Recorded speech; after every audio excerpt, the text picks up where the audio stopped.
Hello friends. मेरा नाम प्रवीण मलिक है। आपका स्वागत है कोड इजी वेब में। ये हमारा सेकंड टॉपिक है आर्किटेक्चर कॉन्सेप्ट पे, जिसमें हम जानेंगे कि सर्विस कंटेनर हमारा लारावेल एप्लीकेशन में क्या रोल प्ले करता है। एक्चुअली हमने कल जब रिक्वेस्ट लाइफ साइकिल के बारे में जाना तो हमें ये पता लगा कि हमें रिक्वेस्ट लाइफ साइकिल में हमारी चीज़ें इतना ही पता लगता था कि हम जितने भी कर्नल्स हैं, सर्विस प्रोवाइडर्स हैं, राउटिंग है, इस तरह की चीज़ों को बाइंड करने के लिए ऑटोमेटिक ये चीज़ें जैसे ही सर्विस प्रोवाइडर पे जाते हो, बूटस्ट्रैप हो रही होती है एप्लीकेशन, तो उस टाइम पे इंस्टांस बन जाते हैं उस पर्टिकुलर सर्विस के। हर इनिशिएट हो जाता है, रजिस्टर हो जाता है, रजिस्टर होने के बाद उसको आप कहीं भी उस पर्टिकुलर सर्विस प्रोवाइडर से आप कोई भी सर्विस की परफॉर्म कर सकते हैं उस पर्टिकुलर सर्विस प्रोवाइडर को। ठीक है, तो उसको इनिशिएट करने की बार बार आपको ज़रूरत नहीं पड़ती। यानी कि किसी क्लास को अगर ऑब्जेक्ट ओरिएंटेड प्रोग्रामिंग में अगर आप वर्क करवाते हो तो उस केस में आपको न्यू उस क्लास का नाम और स्मॉल ब्रैकेट्स के विद इन स्मॉल ब्रैकेट्स उसको क्लोज करके आप उसका इंस्टांस या ऑब्जेक्ट बना के फिर उसके अंदर परफॉर्म कर सकते हो। ठीक है, अगर constructor as a constructor work करते हो हम लोग वो सब चीज़ें ऑब्जेक्ट ओरिएंटेड में जो फंडा होता है। अगर आप लारावेल पे आए तो भी ऐसी बात है, कुछ ना कुछ आपको ऑब्जेक्ट ओरिएंटेड के बारे में इंफॉर्मेशन होगी, और नहीं भी है तो कोई इशू नहीं है। इसकी डॉक्यूमेंटेशन इतनी अच्छे से बताई दी जाती है कि आपको अंदाज़ा हो जाता है कि ऑब्जेक्ट ओरिएंटेड में कैसे वर्क होता है। ठीक है, अब हम अपने मेन टॉपिक पर स्टार्ट करते हैं। सर्विस कंटेनर होता क्या है? अब जब आप बूटस्ट्रैप हो रही होती है एप्लीकेशन बूटस्ट्रैप के अंदर ऐप डॉट पी में, तो उस टाइम पे सर्विस कंटेनर का रोल प्ले होना स्टार्ट हो जाता है। वो सर्विस कंटेनर इंस्टांस जो बनते हैं एप्लीकेशन के कम्प्लीटली एक ही बार में जितने भी सर्विसेज हैं उनके सब के इंस्टांस बन जाते हैं, ऑब्जेक्ट और सेव हो जाते हैं। यानी कि आपको बार बार उस ऑब्जेक्ट को इनिशिएट करने की, उस क्लास को इनिशिएट करने की ज़रूरत नहीं है। ठीक है, वो एक ही बार में इनिशिएट हो चुकी होती है सारी सर्विसेज। और इन केस अगर आपको उन के अलावा भी अगर कोई पर्टिकुलर सर्विस या क्लास या इंटरफेस को इम्प्लीमेंट करना है और बाइंड करना उस पर्टिकुलर सर्विस उस पर्टिकुलर इम्प्लीमेंटेशन के लिए, यानी कि बाइंड करना है सर्विस कंटेनर में, तो लारावेल इस इसकी भी फैसिलिटी आपको देता है। ठीक है, अगर आप किसी क्लास में दूसरी क्लास की डिपेंडेंसी को टाइप इंट करते हैं या इंजेक्ट करते हैं, तो उसके लिए आपको कंस्ट्रक्टर मेथड या सेटर मेथड में आपको डालना पड़ता है, उसको रखना पड़ता है। ठीक है, तो ये तो है डिपेंडेंसीज। अब आता है जी, अगर आपकी यूज़र रिपोजिटरी नाम की अगर कोई क्लास एग्जांपल के तौर पे इन्होंने दिया है, यूज़र रिपोजिटरी में आप लॉजिक्स लगा रहे हो डाटाबेस से रिलेटेड, चाहे वो डाटा आपके एपीआई से आ रहा है या एलोक्वेंट रिलेशन से आ रहा है, जो मोस्ट प्रोबेबली लारावेल एप्लीकेशन में एलोक्वेंट मेथड से प्रेफरली यूज़ करता है। डाटाबेस से डाटा आने वाली चीज़ को आपने सर्विस में डिवाइड कर दिया जिसका नाम रख दिया आपने यूज़र रिपोजिटरी, और उससे आपने पूरा का पूरा डाटा उठाया और यहाँ पे शो करा दिया।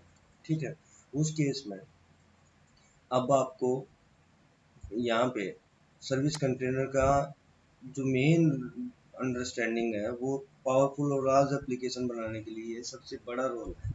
ठीक है, essential to building a powerful and large application as well as contributing to the Laravel core itself। अगर आप सर्विस कंटेनर के बारे में अच्छे से जानना चाहते हो तो अच्छे से बहुत बहुत पावरफुल और लार्ज एप्लीकेशन अगर आपको बनाना है तो उसके लिए आपको सर्विस कंटेनर बहुत ज़रूरी है। और साथ ही साथ अगर लारावेल कोर को कंट्रीब्यूट करना चाहते हो या कोई पैकेज बनाना चाहते हो तो उस केस में भी हमारी ज़रूरत पड़ती है। और रही बात आपके बेसिक लेवल पे, आपका क्वेश्चन ये भी माइंड में आएगा बेसिक लेवल पे इसके बारे में जानना हमारे लिए क्या ज़रूरी है। जैसे हमें रिक्वेस्ट लाइफ साइकिल के बारे में पता लगा तो वो अधूरा ही है अभी। जैसे हमने वहाँ पे देखा कि बाइंड कैसे होती है कैसे नहीं होती वो सब नहीं पढ़ा, वो सब आप इसी टॉपिक में पढ़ने जा रहे हैं। कि अगर आप मान लीजिए कोई सर्विस है, क्लास आपने बनाई खुद की अपनी, और उसके जो बॉयलर प्लेट्स हैं लारावेल के उसके लॉजिक से हट के अपने खुद के एप्लीकेशन के लिए स्मॉल लेवल पे या लार्ज लेवल पे अपने एप्लीकेशन बना रहे हो, लेकिन लॉजिक्स में भी हो सकता है स्मॉल लेवल में भी आपको यूज़ करना पड़ जाए। ठीक है, तो उस केस में हमारा सर्विस कंटेनर प्ले करता है बहुत बड़ा रोल, क्योंकि सर्विस कंटेनर की मेन डेफिनेशन आप देखेंगे तो वो यही है कि ये डिपेंडेंसी, पावरफुल डिपेंडेंसी टूल है हमारा for Laravel application to manage class dependency and perform dependency injection. ठीक है। उसके बाद जीरो कॉन्फ़िगरेशन में ये है जी, अगर आपकी क्लास डायरेक्टली किसी कंक्रीट क्लास पे डिपेंड नहीं करती, इंटरफेस पे डिपेंड नहीं करती, उसकी इम्प्लीमेंटेशन नहीं कर रही है, यानी कि किसी इंडिपेंडेंट क्लास है वो, ठीक है, उसको आप directly as a closure function उसको फंक्शन सर्विस को कॉल करेंगे। यहाँ पे इनिशिएट करने की आपको ज़रूरत नहीं है। ठीक है। ऑब्जेक्ट बना के मेमोरी कंजप्शन से बचाने के लिए सर्विस कंटेनर पहला बेनिफिट देता है। दूसरा, कोड रिडक्शंस, ठीक है, रिडंडेंसी को भी रिमूव करता है, कॉम्प्लेक्सिटी को भी रिमूव करता है, मतलब पावरफुल टूल है। ऑब्वियसली बात है, कंट्रीब्यूट कराने के लिए अगर आपको बोला सीखना चाहिए तो ऑब्वियसली बात है ये बहुत अच्छा टूल है। इसका एडवांटेजेस ये है कि अगर आप जीरो कॉन्फ़िगरेशन में अगर आप डायरेक्टली उस क्लास को टाइप हिंट करते हैं, बाइंड करते हैं उस पर्टिकुलर क्लास को उस पर्टिकुलर राउट पे, तो उसके बाद आपको ज़रूरत नहीं है कि उसकी बॉयलर प्लेट्स कॉन्फ़िगरेशन क्या है, लारावेल एप्लीकेशन कैसे वर्क कर रहे हैं, डायरेक्टली आप इस तरीके से भी वर्क कर सकते हैं। अगर आपकी क्लास डिपेंड करती है किसी दूसरी इंटरफेस या कंक्रीट क्लास में, तो उसको कैसे यूज़ करना चाहिए वो आप आगे सीखेंगे। ठीक है। या सीखेंगे इन द सेंस समझेंगे। अभी हम थ्योरेटिकल कॉन्सेप्ट ये हैं तो उसके बारे में हम थ्योरी जो हमारी ऑफिशियल डॉक्यूमेंट है उसको इजीली एक्सप्लेन करने की कोशिश करते हैं। तो मान लीजिए हमारी एक एचटीटीपी रिक्वेस्ट आती है, वो डायरेक्टली हम एक राउट से एक्सेस करना चाहते हैं, तो उस केस में ये ऐसे कर सकते हैं हम। ठीक है। अगर डिपेंडेंसी इंजेक्शन और फसाड की हेल्प से ही हमारी एप्लीकेशन मैनुअली बाइंडिंग और रेजोल्यूशन करने की ज़रूरत नहीं है कंटेनर से, यानी कि बाइंडिंग करना यानी कि कंटेनर के अंदर किसी क्लास की फंक्शनैलिटी को बाइंड करना और उसी फंक्शनैलिटी को बाद में उस कंटेनर से एक्सेस करना, वो सब करने की ज़रूरत नहीं है। और ऑटोमेटिकली डिपेंडेंसी इंजेक्शन तो फसाड की हेल्प से ही ये सब पॉसिबल हुआ है। ठीक है। So whenever you mail ever, क्योंकि फसाड हमारा नेक्स्ट टॉपिक होगा, थर्ड सॉरी सर्विस प्रोवाइडर के बाद फसाड्स होगा हमारा लास्ट टॉपिक का इसका आर्किटेक्चर कॉन्सेप्ट का। ठीक है। अब ये है इंटरफेस इंटरफेस क्लास के कंस्ट्रक्टर में या फिर interface on A route type int कर सकते हो, या तो डायरेक्टली इंटरफेस ऑन ए राउट यानी कि राउट फाइल में, जैसे एग्जांपल के तौर पे डायरेक्टली राउट में कर सकते हैं या क्लास के कंस्ट्रक्टर में कर सकते हैं। रिजोल्व करने के लिए इंटरफेस के लिए आपको नेक्स्ट टॉपिक हमारा आएगा। ठीक है। अगर आपको कोई पैकेज राइट कर रहे हो, शेयर करना चाहते हो, अपने कंट्रीब्यूट करना चाहते हो, ठीक है, तो उस केस में भी आपको बाइंड करना पड़ेगा सर्विसेज, उस पर्टिकुलर पैकेज की सर्विसेज को कंटेनर में। ठीक है। हमारा फर्स्ट, अब इंट्रोडक्शन हमारा ऑलमोस्ट कंप्लीट हो गया। अब हमारा आता है बाइंडिंग। बाइंडिंग फर्स्ट टॉपिक आता है बाइंडिंग की बेसिक। बेसिक मतलब बेसिक इन द सेंस आप डायरेक्टली बाइंड कर रहे हो कोई क्लास, ठीक है, उस क्लास से रिलेटेड उसकी डिपेंडेंसीज डायरेक्टली आप उसको कैसे एक्सेस करते हो। पहले तो है simple binding. Simple app dollar this app जो है वो कंटेनर के लिए ही रिप्रेजेंट होता है। ऐप जो है लास्ट में आप देखेंगे कंटेनर का, कंटेनर के लिए ऐप एक कीवर्ड सेट किया हुआ है। ठीक है। Currently dollar this for current application app for application service container. Okay. Bind method क्या करता है, फर्स्ट एट्रीब्यूट में क्लास का नाम पूछता है, उस क्लास का, उस सर्विस का जो डिपेंड करती है दूसरी किसी क्लास पे। ठीक है। और उसके इंस्टांस को वाया सर्विस कंटेनर का रेजोल्यूशन मेथड होता है मेक, उसकी हेल्प से आपने पॉडकास्ट क्लास को किया और उसके इंस्टांस को रिटर्न कर दिया। ठीक है। ये है जी बाइंडिंग, एक क्लास जो कि दूसरी क्लास पे डिपेंड करती है और उसके इंस्टांस को हमने बनाया और उस क्लास के इंस्टांस में एज ए ऑब्जेक्ट पास किया, एज ए आर्गुमेंट पास किया। ठीक है। और उस क्लास को, ठीक है, उस डिपेंडेंसी को, ठीक है। उस केस में आपको रिजोल्व सब dependencies object we are building, ठीक है, ऑब्जेक्ट्स हो गए।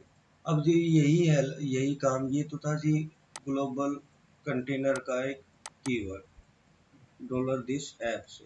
यही काम आप हसार्ड की हेल्प से भी कर सकते हो। उस क्लास के फर्स्ट आर्गुमेंट में सेम, दूसरे में आपका क्लोजर फंक्शन, पहला dependent class as a first argument and second closure function on which this class will is dependent. अगर अब आता है जी सिंपल बाइंडिंग का कंडीशन, कंडीशन होता है, कीवर्ड और होता है बाइंड इफ। अगर वो इंस्टेंस पहले से रजिस्टर्ड नहीं है तो आपको बाइंड इफ कर देंगे, तो वो बाइंड कर दिया जाएगा, वो क्लास की डिपेंडेंसीज बाइंड कर दी जाएंगी कंटेनर के अंदर। there is no need to container into the there is no need to bind class into the container, यानी कि आपको क्लास की डिपेंडेंसी को बाइंड करने की ज़रूरत नहीं है अगर वो किसी प्रकार की अदर क्लास पे डिपेंड ही नहीं करता है, अदर कंक्रीट क्लास या इंटरफेस पे नहीं करता, ऑटोमेटिकली रिजोल्व कर दिया जाएगा this object using reflection. Because आपको मैंने बताया कि जैसे ही आप एप्लीकेशन बूटस्ट्रैप होती है तो उस टाइप पे हर क्लास की ऑब्जेक्ट्स इंस्टांस सर्विस प्रोवाइडर्स के इंस्टांस बनते हैं, ठीक है। तो इस केस में ये इस तरह की चीज़ें हैं। और फिर इन केस अगर आपने आप कस्टम कोई सर्विस बनाई, ठीक है, जो सर्विस प्रोवाइडर की तरह वर्क नहीं करेगी, आपने खुद की कस्टम क्लास बनाई, तो उसको इनिशिएट करने की यूजिंग कर सकते हो आप डायरेक्टली उसको, जैसे ऊपर कॉल किया था, यहाँ पे डायरेक्टली आप उस सर्विस को डायरेक्टली क्लोजर फंक्शन में पास कर सकते हो और उसके ऊपर परफॉर्म कर सकते हो, ठीक है। बाइंडिंग बेसिक के बाद आता है सेकंड टॉपिक, सिंगलटन। सिंगलटन जब एप्लीकेशन एक बार जब लोड होती है, जब आप कर्नल डॉट पी को देखोगे तो वहाँ पे भी H T T P kernel file, H T T P में कर्नल डॉट पी यही फंक्शन को यूज़ कर रही होती है और उस पर्टिकुलर फंक्शनैलिटी को परफॉर्म कर रही है, जो बाइंडिंग की प्रोसेसिंग हमारी कंसोल और उस बेसिस पे वर्क करती है, ठीक है। ये आप देख भी सकते हैं जब आप कंसोल में जाते हैं, app H T T P kernel dot P H P,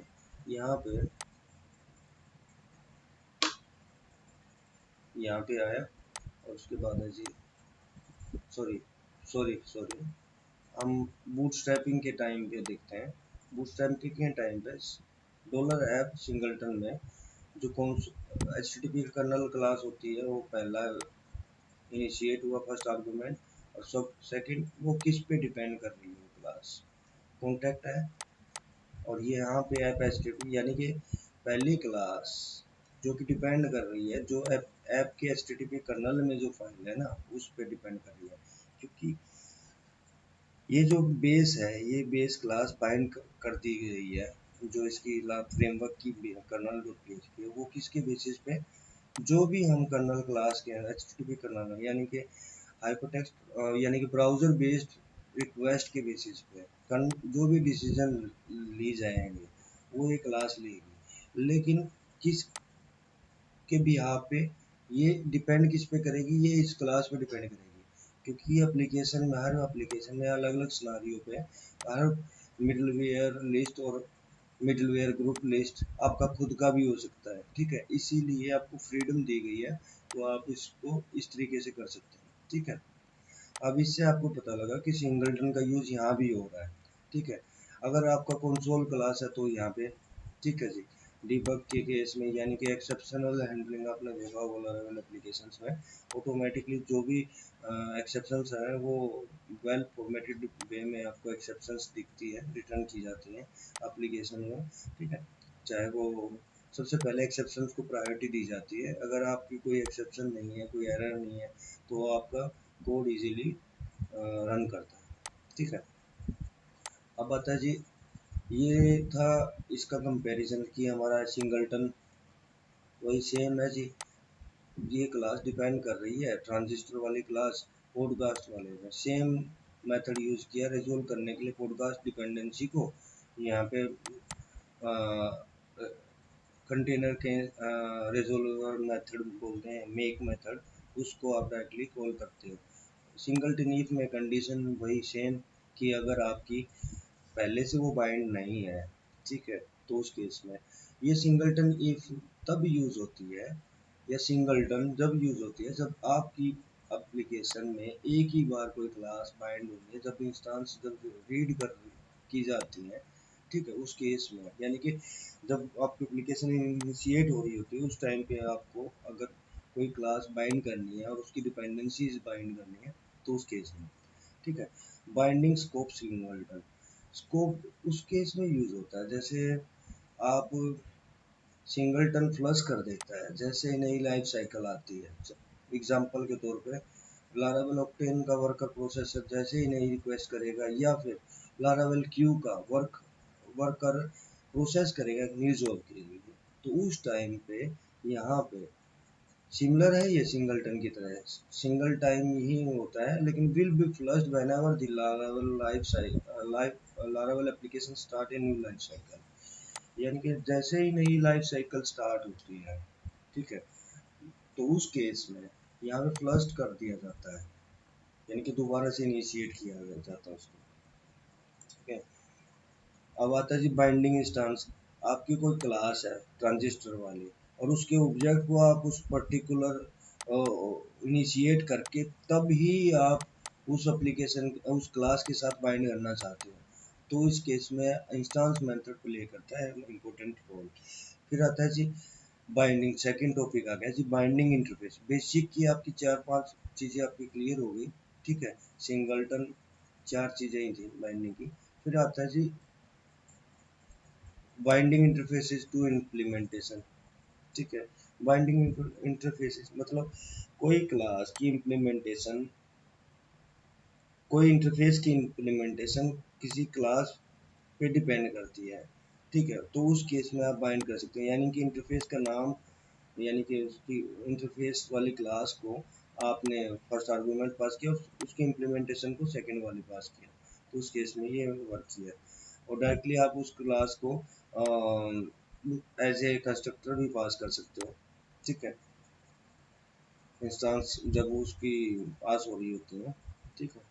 conceptual binding क्या होती है? कंसेप्चुअल बाइंडिंग होती है जब आप कंडीशनली किसी चीज़ को बाइंड करते हैं। मान लीजिए आपकी photo file system, file system हमारा वीडियो के केस में भी और फोटो के केस में भी यूज़ हो रहा है, लेकिन दोनों के केस में अलग अलग यूज़ हो रहा है।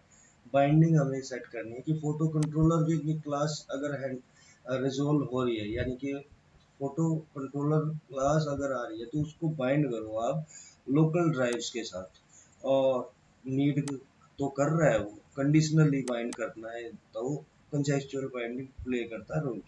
कि आपने बोला कि फोटो कंट्रोलर के केस में फाइल सिस्टम क्लास को तो नीड रहेगी, लेकिन रिटर्न करेंगे हम डिस्क की लोकल स्टोरेज को, ठीक है। और दूसरे केस में वीडियो और अपलोड कंट्रोलर के केस में वैन मेथड में आर्गुमेंट पास किया कि दोनों कंट्रोलर एज ए एरे पास किया, और बोला कि फाइल सिस्टम तो चाहिएगा, लेकिन हमें चाहिएगी S3 की स्टोरेज डिस्क चाहिएगी, ठीक है। थर्ड टॉपिक है जी बाइंडिंग प्रिमिटिव्स। बाइंडिंग प्रिमिटिव्स में क्या है कि अगर कोई कंट्रोलर क्लास डिपेंड बाइंड हो रही है और नीड करती है किसी प्रिमिटिव टाइप्स पे, ठीक है, उसके अकॉर्डिंग वैल्यू चाहिए होती है, तो उस केस में प्रिमिटिव बाइंडिंग इसको आप बोल सकते हो, ठीक है, प्रिमिटिव टाइप होता है, यानी कि यहाँ पे आपने क्लास पास किया, ठीक है, यानी कि क्लास या फिर आपने कोई क्या नाम है फसाड या फिर कॉन्ट्रैक्ट कोई, ठीक है, लारावेल एप्लीकेशन का, यानी कि ये जो फाइल सिस्टम है, ये ये इसकी बाय डिफ़ॉल्ट फंक्शनैलिटी है, एज ए क्लास पास किया आपने। अब एज ए प्रिमिटिव भी पास कर सकते हो, ठीक है, एज ए प्रिमिटिव भी पास कर सकते हो, और एज ए ज़रूरी नहीं है कि क्लोजर फंक्शन में ही आप रिटर्न करेंगे, डायरेक्टली भी आप उसको प्रिमिटिव टाइप की वैल्यू को भी पास कर सकते हो, ठीक है, वेरिएबल के नाम और उसका वैल्यू, क्योंकि इस पर्टिकुलर क्लास के केस में अगर आता है तो ये वैल्यू है वेरिएबल वैल्यू होगी, और यानी कि ये इसकी ज़रूरत रहेगी और ये वैल्यू आनी चाहिए, जाएगी रिटर्न। तो टैग्ड का भी यूज होता है। टैग्ड इंस्टांस, जब आप किसी क्लास को पर्टिकुलर वेरिएबल पे सेट करते हो और बोलते हो कि पर्टिकुलर टैग मैंने दे दिया रिपोर्ट नाम का, उस केस में मेरी ये बाइंड हो जानी चाहिए, ठीक है। तो उस केस में आगे टैग्ड वाली चीज और अच्छे से पढ़ेंगे, ठीक है। गिव कन्फिग में भी हमारा फंडा ये है कि हमारे उस पर्टिकुलर डिपेंडेंसी को तब चाहते हैं हम जब उसकी वैल्यू हमारे एप्लीकेशन के अंदर टाइम जोन से जो भी वैल्यू आ रही है उसको भेजना है, जब हमारी जो टाइम जोन है, ठीक है, उस वेरिएबल में, यानी कि इसकी नीड रहेगी टाइम जोन के जो भी वेरिएबल आ रही है उसके अकॉर्डिंग हमें कॉन्फ़िगरेशन फाइल से कुछ चीज़ें भेजनी है, तो गिव मेथड का यूज़ करना होगा, ठीक है। ये है। और थर्ड नेक्स्ट टॉपिक हमारा बाइंडिंग वेरेडिक, टाइप टू वेरेडिक। मान लीजिए फायरवॉल है कोई, ठीक है, उसका लोअर और फिल्टर वर्क कराना है, ठीक है। उस केस में क्या होगा कि बाइंडिंग करनी है, फायरवॉल नाम की क्लास है, उसकी ज़रूरत पड़ेगी फिल्टर क्लास की, और उसको रिटर्न करना है क्लोजर फंक्शन की हेल्प से एक एरे, कि भैया एक तो इंस्टेंस बना दो नल फिल्टर का, एक इंस्टेंस बना दो प्रोफिनेंट फिल्टर का, दूसरा बना दो टू लॉन्ग फिल्टर का। तो एक एरे भेज दिया। अब इसको शॉर्ट में भी कर दिया इन्होंने, क्लोजर फंक्शन ना पास करके एरे पास कर दिया डायरेक्ट, ठीक है। सेम कंडीशन है, फायरवॉल क्लास को बाइंड करना है, फिल्टर क्लास की ज़रूरत रहेगी, और इंस्टांस बनेंगे हमारे नल फिल्टर क्लास को, टू प्रोफिनेंट फिल्टर क्लास और टू लॉन्ग को। Variety tag dependency, variety tag dependency यही है कि रिपोर्ट क्लास की एग्रीगेटर क्लास को यूज करना है, रिपोर्ट क्लास की नीड रहेगी, और गिव टैग किया, ठीक है। फिर गिव टैग करने के बाद टैगिंग एक रोल करता है। टैगिंग कब होता है, जैसे मान लीजिए आपने सीपीयू की रिपोर्ट, मेमोरी की रिपोर्ट, इन सबको टैग कर दिया एक रिपोर्ट नाम से, असाइन कर दिया कि टैग ये जो कंटेनर में जो भी टैग है, फर्स्ट एज एन एरे मैंने मल्टीपल क्लासेस को लिस्ट किया, जैसे सीपीयू रिपोर्ट किया, मेमोरी रिपोर्ट किया, ठीक है, और उसको रिपोर्ट बोल दिया, रिपोर्ट नाम के टैग से हुआ।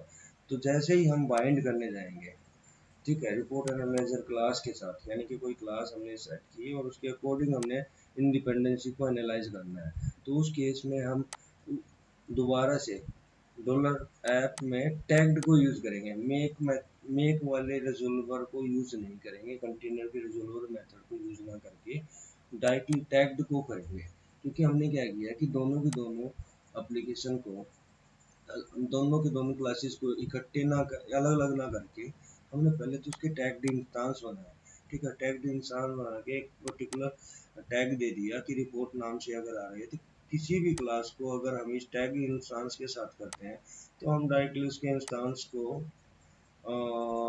इनिशियलाइज कर सकते हैं, रिजोल्व कर सकते हैं, टैग्ड मेथड जो कि कंटेनर का मेथड है, ठीक है। एक्सटेंडिंग बाइंडिंग, मान लीजिए अगर एक बाइंड दूसरी बाइंडिंग को एक्सटेंड करने के लिए, मॉडिफिकेशन करने के लिए service is resolve, you may run additionally code to decorate और कॉन्फ़िगर द सर्विस, ठीक है। मॉडिफिकेशन, रिजॉल्व सर्विसेज को मॉडिफाई करने के लिए, ठीक है, आपको एक्सटेंड मेथड हेल्प करता है, ठीक है। सर्विस क्लास है कोई, सर्विस क्लास में एप्लीकेशन को डेकोरेट क्लास के इंस्टांस से उस पर्टिकुलर सर्विस क्लास पे कुछ परफॉर्म करना चाहते हो, ऑपरेशंस परफॉर्म करना चाहते हो, तो और इजीली डेकोरेट और कॉन्फ़िगर कर सकते हो आप इसकी हेल्प से, एक्सटेंडिंग बाइंडिंग से, ठीक है। अब आता है जी हमारा रिजोल्विंग। रिजोल्विंग है क्या, रिजोल्विंग हमारा बाइंडिंग्स तो आ गई जी, पहली बात तो ये सर्विस कंटेनर डिपेंडेंसी मैनेजर है, दूसरा हमारा परफॉर्म करता है डिपेंडेंसी इंजेक्शंस को। जीरो कॉन्फ़िगरेशन रेजोल्यूशन, मान लीजिए कोई क्लास है किसी चीज़ पे डिपेंड ही नहीं करती है, वो डायरेक्टली आप राउट मेथड में उसको बाइंड करना चाहते हो, तो उस केस में आपने डायरेक्टली किया, उसको क्लोजर फंक्शन में कर दिया, ठीक है, यूज उस पर्टिकुलर सर्विस को आप यूज कर सकते हो। और रिक्वेस्ट मेथड को डायरेक्टली आपने कॉल करना है closure as a closure function directly route method में, तो उस केस में भी कंटेनर की ज़रूरत कब पड़ती है, जब आपकी कोई क्लास दूसरी चीज़ पर डिपेंड होती है, तब उसकी कंटेनर की हेल्प से आप बार बार उस क्लास के ऑब्जेक्ट्स को बनाने की बजाय एक ही बार जब एप्लीकेशन बूटस्ट्रैप हो रही होती है तो उस टाइम पे बाइंड कर दो, तो उसमें उसके बाद आप कभी भी उस इंस्टांस को यूज करते हो दोबारा से ऑब्जेक्ट क्रिएशन नहीं करनी पड़ती। ठीक है, डायरेक्टली आप उस क्लास पे परफॉर्म उस सर्विस प्रोवाइडर की सर्विस को आप एक्सेस कर सकते हो वाया सर्विस कंटेनर। ठीक है, बाइंडिंग बेसिक में आपका आया पहला बाइंडिंग बेसिक में आपका आया सिंपल बाइंडिंग, फिर आया जी आपका singleton binding, singleton if, bind if, singleton if, scope and scoped if. Scope के केस में जब जैसे ही नई लाइसेंस आई जॉब और क्यू के केस में, तो उस केस में वो ऑटोमेटिक फ्लश हो जाता है इंस्टांस। वही अपने ट्रांजिस्टर क्लास का डिपेंड करती है पॉडकास्ट क्लास में, लेकिन पॉडकास्ट क्लास का आपने एज एन ऑब्जेक्ट उसको डायरेक्टली ऑब्जेक्ट को उसके डिपेंडेंट क्लास को डायरेक्टली इंस्टांस बना के और उस क्लास के साथ बाइंड करना चाहते हो तो इंस्टांस मेथड हेल्प करता है। इंटरफेसेस के केस में मान लीजिए कोई क्लास है इवेंट पुशर, उस पर आपने डिपेंड करना था। ठीक है, कंस्ट्रक्शन में भी पास किया, कंसेप्चुअल बाइंडिंग फोटो के लिए अपलोड कंट्रोलर के लिए वो अलग अलग था। ठीक है जी, बाइंडिंग प्रिमिटिव, बाइंडिंग प्रिमिटिव में डायरेक्टली आप बाइंड कर रहे हैं क्लास को नहीं, एज ए वेरिएबल और एज ए प्रिमिटिव्स पास कर रहे हो। ठीक है, टैग टैग करके चीज़ें होती हैं बाइंडिंग वेरिडिक में। और आप डायरेक्टली ये बताते हैं कि इस पर्टिकुलर क्लास की नीड तो है, लेकिन साथ ही साथ एक से ज़्यादा हमारी क्लासेस के इंस्टांस की भी ज़रूरत हमें रहेगी। ठीक है, ये टैग डिपेंडेंसी टैगिंग कि या एक ही बार में चार दो क्लास या चार क्लास के वन बाय वन एक रिपोर्ट और नाम के टैग से टैग किया, और बाइंड मेथड जब बाइंड कर रहे हैं उस टाइम पे हमने रिजोल्व करते वक्त मेक मेथड का यूज़ ना करके टैग्ड मेथड को यूज़ किया, कंटेनर के टैग मेथड को यूज़ किया सर्विस कंटेनर के। एक्सटेंडिंग बाइंडिंग में कोई सर्विस बनी हुई है बाइंड हो रखी है उसको डेकोरेट और कॉन्फ़िगर करने के लिए। अब रिजोल्विंग, मेक मेथड जो कि आप ऊपर वाले एग्जांपल्स में भी देखे होंगे, और ऑटोमेटिक इंजेक्शंस। अब इनको भी देखा हुआ कि आपने ट्रांजिस्टर नाम की क्लास को जब आप इनिशिएट कर रहे होते हैं, ठीक है, तो उस केस में आप मेक मेथड की सर्विस कंट्रोल के मेक मेथड का यूज़ करते हो। ठीक है, मेक विद में क्या है कि अगर आप कोई ट्रांजिस्टर क्लास में कोई वेरिएबल पास करते हो डायनेमिकली, तो उसमें मेक विद को यूज़ कर लीजिए। बाउंड मेथड में अगर class determine if a class or interface has been explicitly bound in the container, आप चाहते हो कि क्लास और interface explicitly bound in the container, आप चाहते हो कि दोनों की दोनों चीज़ें ना अलग अलग माइंड हो जाए, चीज़ें अच्छे से हो, explicitly has been explicitly bound in the container, explicitly bound in the, ठीक है। If you are outside of service provider, अगर आप सर्विस प्रोवाइडर से बाहर हैं, यू अगर आपकी कोड की लोकेशन सर्विस प्रोवाइडर से बाहर है,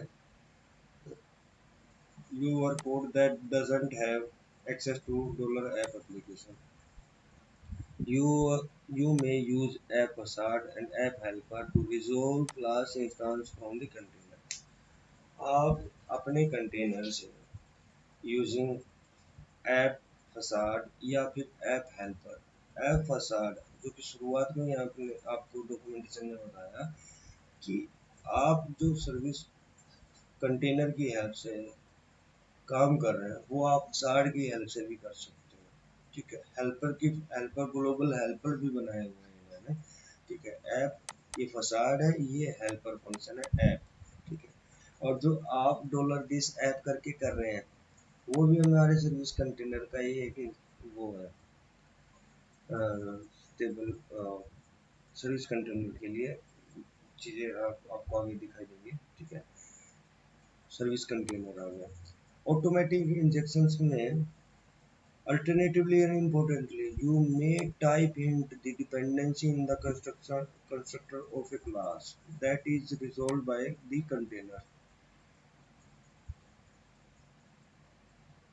ऑटोमेटिक इंजेक्शन है ना, इम्पोर्टेंटली इसलिए यूज होता है जब आप टाइप इन करते हैं कंस्ट्रक्टर, एक क्लास के कंस्ट्रक्टर में, that is resolve by the container, resolve तो करेगा कंटेनर ही, तो including controller, events, middleware and more. Additionally, you may type in dependency in the handle method of queued job. यानी कि जब आप ऑटोमेटिकली इंजेक्शन का केस तब आता है जब आप हैंडल मेथड की में आप क्यूड जॉब के हैंडल मेथड में आप इन टाइप इंट करके आप उस डिपेंडेंसीज को यूज करना चाहते हो, ठीक है. अगर आप मान लीजिए टाइप इंट करते हैं रिपोजिटरी में कंट्रोलर कंस्ट्रक्शन, एक रिपोजिटरी है जो कि आपके एलिमेंट के साथ सारे ऑपरेशन परफॉर्म करती है, और कंट्रोलर में डायरेक्टली आपने कंस्ट्रक्ट कर दिया और उसके अकॉर्डिंग आप फाइंड और फिल कर रहे हो, यानी कि एलिमेंट के साथ रिकॉर्ड्स की फाइंडिंग कर रहे हो एडिट और शो के केस में, ठीक है. अब method innovation, second last topic है मेथड इनोवेशन इन इंजेक्शंस. अब रिपोजिटरी है कोई क्लास आपकी, ठीक है, उसको जनरेट करना है, ठीक है. Sometime you may wish to invoke a method on an object instance while allowing the container to automatically inject that method's dependency. इनका कहना है कि अगर आप इन्वोक करते हैं ऑब्जेक्ट को while allowing the container to automatically inject that method's dependency. कोई मेथड है किसी ऑब्जेक्ट पे अगर आप परफॉर्म कर रहे हो और ऑटोमेटिकली वो इंजेक्ट होनी चाहिए, method innovation injections automatically injections inject that methods dependency. कोई मेथड है किसी ऑब्जेक्ट पे आप इन्वोक करते हो, ऑटोमेटिकली इंजेक्ट कर देगी उसकी डिपेंडेंसी, मेथड जो भी मेथड की डिपेंडेंसी है वो ऑटोमेटिकली इंजेक्ट कर दी जाएंगी. जनरेट मेथड मान लीजिए फंक्शन एक जनरेट क्लास यूजर रिपोर्ट नाम की क्लास मेरी यूजर रिपोजिटरी को यूज किया generate function new user report के केस में रिपोजिटरी किया रिटर्न कर रहा है, तो generate method via container likes. अब उस केस में हमने यूजर रिपोर्ट को कॉल किया, हमने ऐप हमारा फसाड है तो उसमें डायरेक्टली कॉल कर दिया और पहला वेरिएबल एज एरे का फर्स्ट आर्गुमेंट हमारा यूजर रिपोर्ट के यूजर रिपोर्ट क्लास को किया और generate as a primitive type generate method call किया, तो ऑटोमेटिकली ये फसाड कॉल कर देगा और एक्सेप्ट करेगा पीएचपी कॉलेबल को भी पास करे कॉल करेगा. जरूरी नहीं कि आप एरे की फॉर्म में पहला आर्गुमेंट यूजर रिपोर्ट डालें और फिर जनरेट करें. अब डायरेक्टली कॉल कर सकते हैं और फंक्शन के ऊपर जो भी कॉलेबल सॉरी क्लोजर फंक्शन से जो भी परफॉर्म करना चाहते हैं हम कर सकते हैं, ठीक है. Container events. अब आपको पता है कि जब भी आप इवेंट लिसनिंग और वो आपको बार बार बताया जा रहा था कि जब भी आप कोई भी सर्विस कंटेनर करता है event on each time it resolve an object, service container fire and event. जब भी सर्विस कंटेनर एक फायर करता है event each time it resolve an object. जब भी container you may listen to this event using resolving method. Resolve container के resolving method से उस पर्टिकुलर क्लास पे जो डिपेंडेंसी परफॉर्म हुई है called when container resolve object of transistor. तो यानी कि आप इवेंट जनरेट हो जाता है जैसे ही आपने रिजोल्विंग मेथड से आपने उस क्लास को बाइंड किया, ठीक है, तो उस केस में ऑटोमेटिक इवेंट जनरेट फायर हो जाता है, तो उसको आप लिसन कर सकते हो और उस बेसिस पे आप परफॉर्म कर सकते हो. As you see object relation will be pass to the call back में पास की जाती है. Object being resolved will be pass to the call back. जो रिजॉल्व्ड ऑब्जेक्ट है वो पास की कर दिया जाता है, ठीक है, कॉल बैक कर दिया जाता है. Allowing you set an additional property on the object before it is given to the consumer. यानी कि रिक्वेस्ट के रिस्पॉन्स जनरेट होने से पहले कुछ और भी आप एडिशनल प्रॉपर्टी परफॉर्म करना चाहते हैं उस पर्टिकुलर ऑब्जेक्ट को जो कि आप बाइंड करके आपकी कंटेनर ने दिया है, तो उस पर आप कुछ भी परफॉर्म करके आप कंज्यूमर को दिखा सकते हैं।